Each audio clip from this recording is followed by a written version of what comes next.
So Apple have revealed the iPhone 7 and it turns out to not have a headphone jack in it, which is something that people have totally lost their mind over.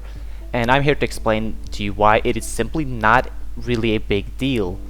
Now, it is something that we have been used to for a very long time. I've had that in every single phone I've ever had, pretty much every device that I've ever owned.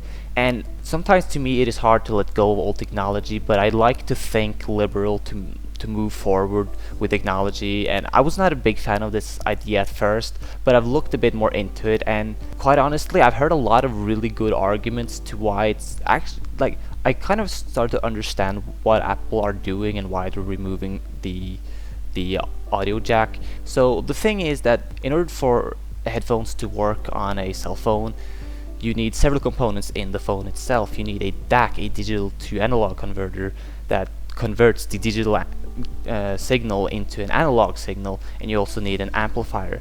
These are components that really decide how good the quality is going to be on the headphones, and these are things that are built into the phone itself. So by taking these pieces out, it means we can put these pieces into the headphones themselves.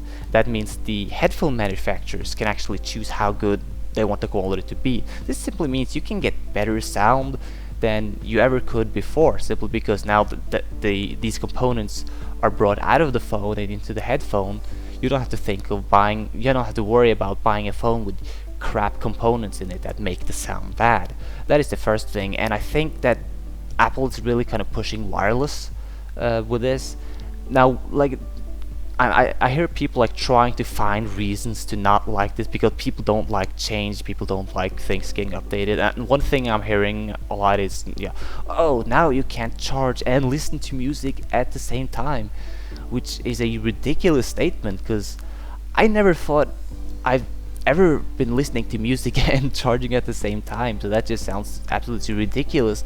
And besides, once wireless headphones are becoming more of a thing, then that's really not going to be a problem anymore. And so then I'm hearing people saying that, well, wireless headphones don't have a very good quality. Well, for now, it's going to get better eventually. I'm telling people, like, if they remove the headphone jack, you can have an adapter with with these components that I was talking about earlier that can give you a much better sound than what the phone itself could offer before. And people are saying, well, it doesn't really matter, Spotify doesn't output very good quality to begin with, so I'm not going to hear any difference. And then I'm saying, well, you know, you can go with wireless, but then I'm saying, well, that's going to make the sound quality kind of crappier. Yeah, but didn't you just say that Spotify is a bottleneck to begin with? So there's just a bit of like hypocrisy over there.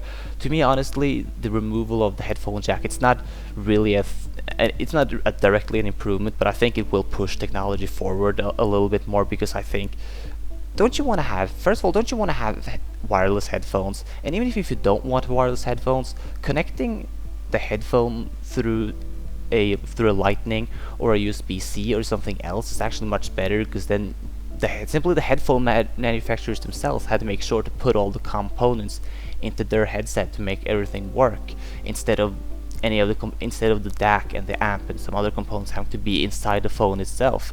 Right? Instead of just having these crappy components in the phone, get rid of them and put them somewhere else. It's really the same thing. Now, honestly, I'm not a huge fan of the lightning port itself. I'm not a fan of the fact that they're selling headphones with a lightning port.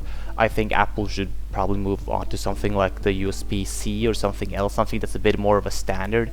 Now, see, this is something that's kind of odd, how the Mac, for example, has regular USBs in it and some other, weird ports, but then why can't the iPhone have USB-C? That's a bit of a weird thing. You see, I'm not like damage controlling Apple. I haven't had an Apple phone in a very long time. Maybe they did it too early, maybe they should have waited for the iPhone 8 to do this, but I think it is the right choice, and in a few years nobody's gonna give a crap. Nobody's gonna care that the jack is gone. It's an analog input, and the fact that we still have analog inputs going into our phones in 2016 is just mind-boggling to me. And if you still have some old headphones, you can always get adapters. I don't know why adapters are such a taboo thing, and honestly, in a few years from now, we're just not gonna even think about this. Maybe it was too early, maybe not, I'm not, that's kind of Apple in a nutshell, kind of pushing things when we're not quite ready, but I think sometimes that might actually be necessary. Anyways, what do you think about the headphone jack? Are you sticking to the old way, or have I maybe changed your mind during this video? This has been Agent Passion. Don't forget to give this a like, subscribe if you haven't already, and watch out for my weekly gaming related podcast that I do every Tuesday. And that'll be all. Catch you later, guys. Cheers.